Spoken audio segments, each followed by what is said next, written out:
हस्बुनल्लाहु व निअमल वकील, हस्बुनल्लाहु व निअमल वकील। अस्सलामु अलैकुम व रहमतुल्लाहि व बरकातुहू। मुअज़्ज़ज़ हमारे नाज़रीन और स्टूडेंट्स जो हमारे इस चैनल के ज़रिए से माशाअल्लाह उर्दू सीख रहे हैं और हमारे मुख्तलिफ़ क्लासेस के अंदर आप हज़रात शरीक रह रहे हैं, हम आप सब का इस्तक़बाल करते हैं।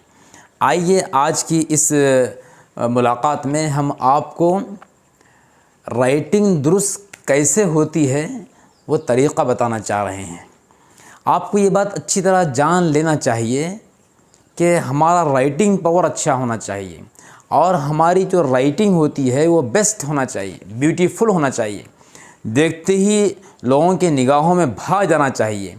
इसलिए कहते हैं ना, इंग्लिश में जो मक़ूला है, कहावत है, फ़र्स्ट इम्प्रेशन बेस्ट इम्प्रेशन, कि पहली जो मुलाकात होती है, पहली मर्तबा जो चीज़ पेशकश की जाती है, पेश होती है, वो बेहतर होना चाहिए, अच्छा अट्रैक्टिव होना चाहिए, दिल में भा जाने वाली होना चाहिए।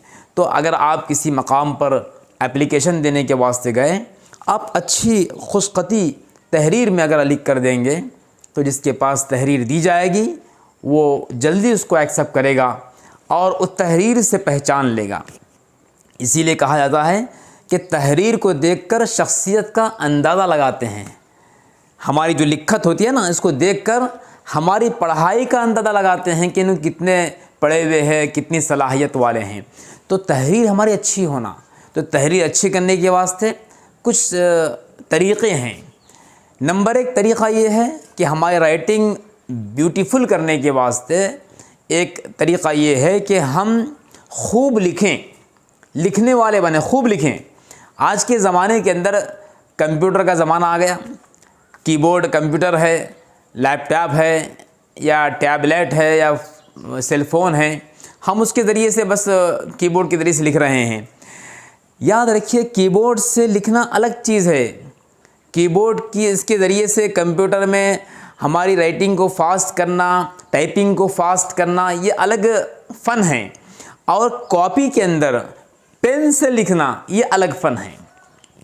तो हम जो इस वक्त में आपको बताना चाह रहे हैं वो कॉपी में या किसी रजिस्टर में पेन के ज़रिए से लिखने के वास्ते सलाहियत को कैसे परवान चढ़ाया जाए, ये आपको बता रहे हैं। तो नंबर एक चीज़ बता रहे थे आपको हम कि खूब लिखें, खूब लिखें, खूब लिखना। हमारे पढ़ते वक्त में, हमारे बचपन में हमारे असातिज़ा रोज़ाना 10-10, 20-20, कभी-कभी 50-50 पेजेस लिखवाते थे, होमवर्क देते थे, इतना होमवर्क करते थे। अगर आज के ज़माने में इतना होमवर्क दिया जाए तो शिकायतें आती हैं और जो है टीचर्स के ख़िलाफ़ शिकायत होती है और स्कूल वालों के ख़िलाफ़ शिकायत होती है। तो हमें चाहिए कि जो है बच्चों को पर्सनल ये चीज़ अपने अंदर पैदा करना चाहिए कि हम खूब लिखने वाले बने, लिखने से कभी उकताहट नहीं होना, ठीक है। नंबर एक। और एक चीज़ ये है, लिखने के वास्ते, तहरीर में ब्यूटीफुल और ख़ूबसूरती पैदा करने के वास्ते पेन अच्छे अंदाज से पकड़ना। जैसा भी आपकी पेन की सेटिंग है, चाहे वो सीधे हाथ से लिखते हों या बाएं हाथ से लिखते हों, तो क्या करना है हम लोग, अच्छे अंदाज से पेन पकड़ना, अच्छे अंदाज से पेन पकड़ना। ऐसा ना हो कि पेन हर रहा, ये नहीं होना चाहिए। और नंबर 3 चीज़ जो आपको बताना चाह रहे हैं राइटिंग को दुरुस्त करने के वास्ते, वो बहुत अहम है, सिटिंग पोजीशन। सिटिंग पोजीशन के हम जो बैठते हैं, बैठ कर लिखते हैं, तो हमारी बैठक का भी राइटिंग पर असर पड़ता है। जिस अंदाज से हम बैठेंगे उस अंदाज से तहरीर आपके सामने आती है। तो बैठक के मौके पर कैसे बैठना और जो है हम जिस चीज़ पर लिख रहे हैं वो कैसे अंदाज से लिखना, हम आपको बैठ के बता रहे हैं। गौर से देखिए और उसको जहन में रखिए। देखिए, हम बैठे हुए हैं, हमारे सामने कॉपी है, ये पेन है। हम पहली चीज़ तो ये समझें कि हम जिस पर लिख रहे हैं उसके नीचे का जो हिस्सा है वो सख्त होना चाहिए। देखिए, अब हम इसको दबा रहे हैं, नीचे का हिस्सा नहीं हर रहा, बिल्कुल फिट है।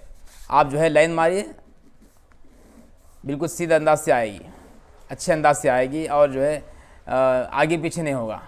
अगर हम नीचे के हिस्से को सख्त नहीं रखें, मिसाल के तौर पर ऐसे रख के लिख रहे हैं, ऐसा रख के लिख रहे हैं, तो क्या होगा, ऐसा कापी दबते रहेगी, ऐसा कापी दबते रहेगी, ऐसा देखिए। क्यों? इसलिए कि नीचे सख्त हिस्सा नहीं है, तो कापी दब रही है। ऐसा दबने से क्या होता, राइटिंग आपकी ख़राब हो जाती।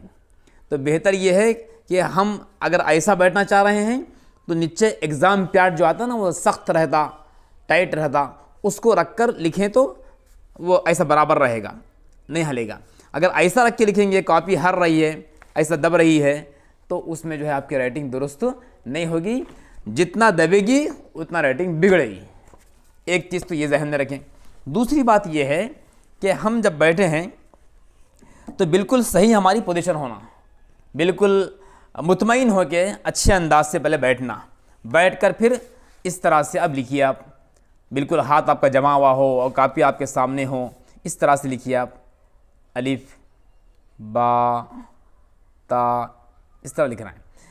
और जो है लिखते वक्त में हम ऐसा टेका लेके नहीं बैठना, ऐसा बात ऐसा बैठना है, ऐसा बैठता, ऐसा बैठ लिखता, ये भी गलत तरीका है, ऐसा नहीं बैठना चाहिए।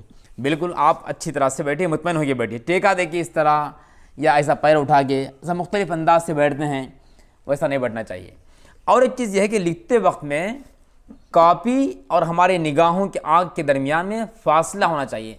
बाद लोगों की आदत होती है इस तरह बिल्कुल झुक के बैठ के लिखते हैं, ऐसा अलिफ बा ता, ऐसा बिल्कुल करीब ऐसे बैठ के लिखते हैं, ये गलत तरीका है, ऐसा नहीं होना चाहिए।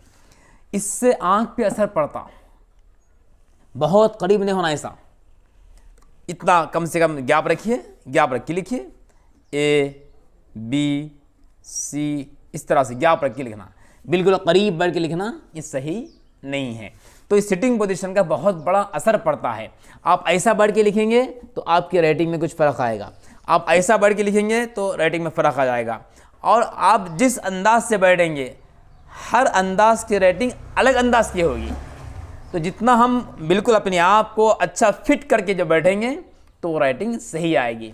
तो आप सबसे गुजारिश है, आप उर्दू सीखने वाले हैं, सीख रहे हैं माशाल्लाह, और जो भी ज़ुबान सीख रहे होंगे, तो सिटिंग पोजीशन राइटिंग के ब्यूटीफुल होने के वास्ते बहुत ज़रूरी है। हम अच्छी पोजीशन इख्तियार करें, बिल्कुल मुतमईन होके फिट होके बैठ जाएं, और जो है ऐसा ना हो कि आप सही नहीं बैठे हुए हैं। और एक बात याद रखिए, जिस वक्त हमको नींद आए या बेजारगी है तो उस वक्त ना लिखें। बेजारगी में क्या होता है, कभी कभी बच्चे होमवर्क करते वक्त बेजारगी आती रहती, बस फट फट फट फट फट मारते रहता है, वो क्या आ रहा, राइटिंग कैसे आ रही, क्या है मालूम ही नहीं होता। बाद में जब कापी चेक कर मालूम होता कि पीछे की राइटिंग अलग है और ये राइटिंग अलग है। ऐसा मालूम होता है कि ये किसी और की है, ये किसी और की है। टीचर पूछते हैं ये क्या भाई, ये कौन लिख कर दिए? ना टीचर हम ही लिखे, ऐसा बोलते हैं हम। हालांकि फ़र्क हो गया। फ़र्क क्यों हुआ? इसलिए हुआ कि आप बोर होके लिखे, बेजार होके लिखे, सुस्ती और कसलान में लिखे, तो इसलिए राइटिंग में फ़र्क हो गया। सिटिंग पोजीशन हमारा सही नहीं रहा, दिल नहीं बोला लिखने के वास्ते, बस टीचर होमवर्क दे दिए, लिख रहे हैं, बस ज़बरदस्ती को लिख रहे हैं, तो उस वक़्त में देखिए आपकी राइटिंग में फ़र्क आया था।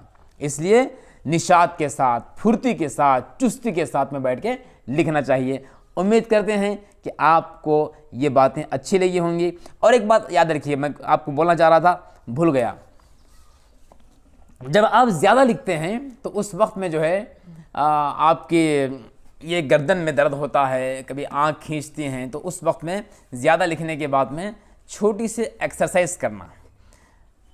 ये उस वक्त में जब आपका ये दर्द हो रहा हो, दुख हो रहा हो, या सर में तकलीफ़ हो रही हो, तो उस वक्त में हल्की सी छोटी सी वर्जिश है, इस तरह से आप गर्दन करें, दाएं तरफ राइट साइड और लेफ़्ट साइड, इस तरह से।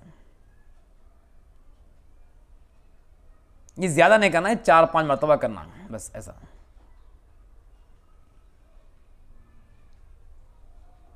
आंख बंद करके। फिर ये हो गया तो थोड़ा चंद सेकंड गैप देके फिर ये ऐसा ऊपर ले जाना।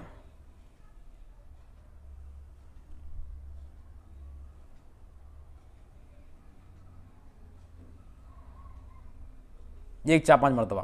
तो इस तरह से करने के बाद में बिल्कुल आप देखिए आपको रिलैक्स हो आता है, एकदम रिफ्रेश हो जाते हैं आप, बिल्कुल सुकून मिल जाता है। तो ये चंद चीज़ें हैं, आप उसको ज़हन में रखिए, इंशाल्लाह इससे बहुत फ़ायदा होगा। अस्सलाम वालेकुम।